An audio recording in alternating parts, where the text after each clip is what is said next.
Well, thank you very much for coming. Thank you very much for being here. We really appreciate that. So this is an artist talk about what's it called, Reimagined, and we set it up. We actually spent some time setting that up with Sierra Rooms. Yes. So let's give her applause too. So first of all, I'll introduce myself a little. So I'm junior. Science and digital arts major. I'm inspired by story-driven games. I like 3D modeling. I do 3D modeling for already 3 years. I do 2D animation. I have some experience with that. So yeah, and I'll give the word to Sierra. Hi, my name's Sierra. I'm a senior this year. I'm an international studies major. I have 3 minors, one in digital arts, one in Spanish, and one in Latin American studies. I've been working at the Hand Art Center for 2 years, and then last April I got promoted to the curator of Gallery de Pont. So I've done 2 previous exhibits. One was like a summer exhibit, and then one was for Hispanic Heritage Month. That exhibit was with alumni and current students that submitted artwork, and students that went to study abroad in Mexico over the summer, and they submitted art on their take on Hispanic heritage, and it was really great. So for this exhibit, we allowed any sets and students who submit their exhibition proposal. It could be whatever they like. And Arnold had emailed me directly whenever he was submitting his form, asking if his what was it called, Reimagined, could be used, because at first it was just a 3D model, and for it to be like more interactive, I suggested that we printed out screenshots of each room in the exhibit and go about it that way, and also like include a QR code just so people could be able to view the 3D model that he created. 2 of the staff members from the Hand Art Center were really impressed by his submission, knowing how hard 3D modeling is and how time consuming it is. And his 3D model is like comparable to like professional level. Like you wouldn't be able to tell the difference like with his work. So I was extremely impressed. And so with all that said, I have a strong interest in fostering a community of inclusivity. A lot of the upcoming exhibits are focused around like bringing recognition to Heritage Month. So we have a Black History Month coming up in February, and then Women's History Month. So there will be exhibits that recognize those months, and they're the students that submitted, their students, faculty, even the women's basketball will be contributing art, so it's meant for everyone to be. So also I want to say thank you to the library staff and our center staff, because they impacted this. Like they made this exhibition. They helped it go like turn into reality. And yeah, they helped us. Yes, thanks to library staff. Yes.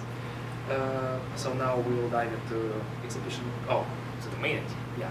So the main idea behind that was to place something familiar into unfamiliar. That's actually what game creators or music creators actually use in their works. They try to have something familiar, and at the same time get into an unfamiliar setting. And that's what I was trying to do. So like when going around campus, you see Elizabeth almost every day, and I actually enjoy the architecture of that building. I really like how that looks. And at some point I was like, what if it was actually not Florida? What if it was actually like some distant cold place, like a week ago? I mean, it was quite cold. And I've tried to capture that feeling of being like distant, of having like almost all the world place. And yes, I wanted also to capture the eerie feeling of like empty hallways, because sometimes I had to study in Elizabeth with my friends for a long time. It was like 3 a.m. and I was like, that's actually a really nice atmosphere to capture. And this is one of the pictures that shows that. It's like when you're going in Elizabeth and it's dark, you know. Yeah, it's kind of an atmosphere that I wanted to capture. So about the inspiration. Inspiration was, well, of course, Elizabeth Hall. How's that? Because, well, it's a historic building, and I really like it. And liminal spaces. Liminal spaces, actually, I was basing that on liminal spaces, like having that feeling. And I would like to dive into some exhibition pieces. By the way, you will find all of them upstairs on the second floor, right through the it's at the end. I will show you. So the first one is outside Elizabeth Hall. This is how it looks outside. You see the winter setting. You see that it's quite dark. You see those slabs, and you see those trees, Christmas trees. So the next one I would like to show is the Love Hacker Lounge. How's that? Hacker Lounge is the place, is the heart of computer science majors. I really like that. I really love that. I really enjoy that. And when I first got there, I was like, oh my god, that's so cool. They have games there. They have TVs there. They have like it just you know. So I really enjoy that. And that's actually the first room that was created in Maya. Yeah, I've used my software for 3D modeling. So the next one is room 210. Room 210 is the room, also the heart of computer science majors, because the majority of classes happen there, and like a lot of time you actually spend there. And you see that cat on the desk. That's actually a reference to a joke that was going around computer science majors, like drawing a cat on a board. And I wanted to capture that too. So the next one is Lee Chapel. Lee Chapel is a building which exists more than 100 years, which is more than 100 years old, and it's just astonishing. It's I really like how that looks. And this is the perspective from the second floor, and you will see more perspectives at the exhibition. Overhead view of the office. So in Elizabeth there are a lot of offices, as you know, and this is one of them. It presents computer set, chairs, bookshelves, and this is actually the room for the third floor. This is I like the perspective, that's why I included this one. And so I wanted to dive into the process of creation a little. So the first thing that was done is actually scanning and sampling the Elizabeth Hall.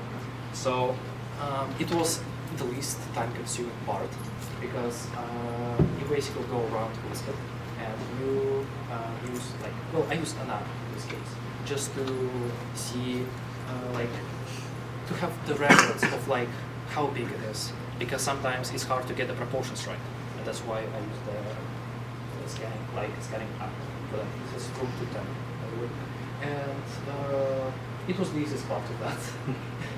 And also I used that to get the color scheme. I changed it, of course, but I was using that. So the next stage was actually 3D modeling. This is the first iteration of this code. So as you see, this is the first one that was created, Hacker Lounge. And you see that here there are just walls. Just walls and the general outline of how that should look. This is the chapel. And it didn't take a lot of time, but on the next slide, you will see how it went further. So 30 long hours later, we've got to this stage. So here you can actually see, I hinted this here, you can actually see how it looks now. The chapel is implemented, all 3 floors are implemented. This is the first floor. And here you can actually see that most of the things are already here. You just need texturing and making UV run. So This stage was the most time consuming. It was around 15 hours. Like that. But it was at the same time fun. And the more you do that, the more experience you get. So it's better to do that. And the third stage. The third stage was texturing. Texturing was quite tedious task because I'm not a fan of texture, to be honest. it's not my thing. I like modeling more. And here you can see that textures are already here, and this is the Unity environment. This was basically Unity environment. So the thing was, after I modeled Elizabeth, without textures, I had to replace every object again because it would be hard to get texture on every object again. So I had to basically redo that from the start and replace objects. But at this stage, it's almost final. You can see that most of the things are replaced. These lights, by the way, are light sources. It's from the Unity environment.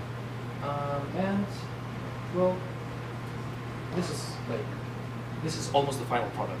There is just no roof and some minor details. Maybe I can show you the details. Oh, this is the chapel. Yeah. This is how it actually looks from inside. Here, there are no pianos still, but with next iteration probably there will be. Okay, and I will show what we have. So this is the whole perspective of the work. So this is just one floor. Imagine two more there. It took some time, but I don't mind. It was fun. It was actually fun. And now I want to get to the questions part. Maybe you have any questions like how it was made or like what are the future plans on that? Yes. When you did the first stage of building the walls, were you actually able to get a floor plan or like blueprints of the building in order to build up? Yes. So the good thing is this remodel is quite accurate because I actually got the blueprints and I got the scanning thing. So I used two of them, and that's why it was it was quite precise. Just some rooms are a little different, but most of the things are the same. Yeah, I was very impressed by how like clean and all the walls were. So I was wondering. It was hard. Yeah, I can tell. Yeah. Yeah, so maybe you have any other questions? Yes. Does this version of Elizabeth have the elevator in it? Actually, no. That's an outdated, the little outdated version of this one. Yeah. So for that first stage with scanning, you mentioned you had blueprints, but what devices did you use to scan the building at once? You mean for blueprints? Right. For blueprints, there were blueprints on the floor of Elizabeth. So I just took them, and the device that I used, it was my phone, and you can find it on GitHub. It's called Live Scanner. If you need that, just ask me and I'll provide it. Okay, so any other questions? Yes? Did you take the first 3D animation with Chen? Yes. Did you have to like scan yourself in? Is that the same software? Yes, Okay, it's the cool. same software. And after that, we've done that. It was crazy to see that at such a large scale. Because even just scanning one person was a bitch. Kind of another question, I guess, about like that class, because I'm assuming you took that with Chen. Because I'm in the 2D class right now. Is that class like super difficult? 2D class? Or Yeah. 3D? Did you feel like the experience you got from that class like helped you make this? 2D. You're The talking 3D class. 3D class. Mm. 3D class, yes. It gave the basics, and at first it was one of the projects for 3D class, and then I already like. Oh, you like expanded on it? Yeah, I expanded on that like that. That's really cool. Yes. You did mention you're inspired by video games generally. Do you have any specific ones that may have influenced this project? Yeah, I would say that Portal 2 influenced me a lot. I'm not sure if you noticed that, but I'm inspired by Portal 2, and those like seven things like where like, well, actually we in Las Vegas again. Like it's all about Las Vegas. Yeah. Any other question? Yes. I know you said you didn't like texturing, but what was your favorite thing to make a texture for, if you have? I would say my favorite thing to check texture for was walls, because walls was the most challenging part, because you see the outside and you see the inside, and they have to be different. So you actually have to figure out how, and like the problem was you cannot just make one big wall for the whole building because it's gonna be a little distorted. So I had to divide the walls, I had to divide them again, and I had to make different textures for insides and then outsides, and make sure that they actually go horizontal, not vertical. Yes. Oh. Did you do the texturing in Maya or in Unity? I've done texturing in Maya, and Okay. then I got that in Unity. Yeah. If you were animating a room that's more like congested versus a room that's big and wide, how much more difficult would that be to like deal with those tight spaces versus the open spaces? when animating? You mean Like for example, the computer science lounge versus just the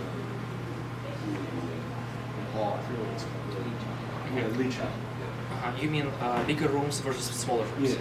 So of course it's easier to make smaller rooms because it's easier to implement objects there, because you can make like 2 types of chairs, 2 types of tables, like get the walls down, get the windows down, and that's all. But when you have a bigger room, you actually have to think like, okay, how do I fill out this? How do I fill out the space? How do I make sure that it's coherent? How do I make sure that textures are in place?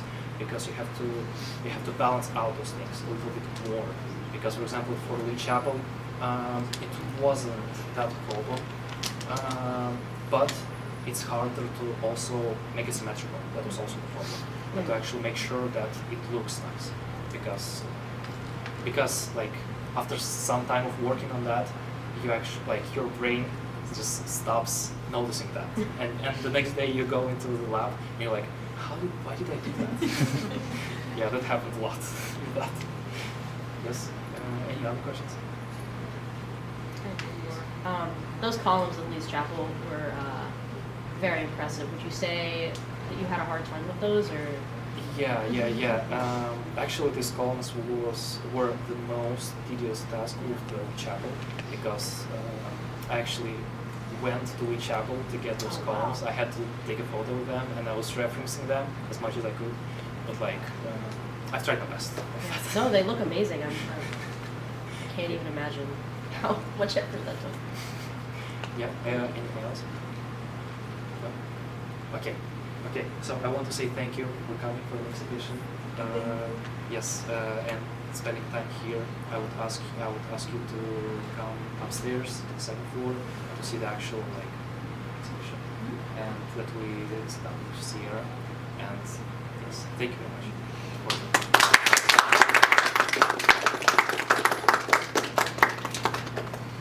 Okay. I didn't know you were also here. Hello. Like everyone I know.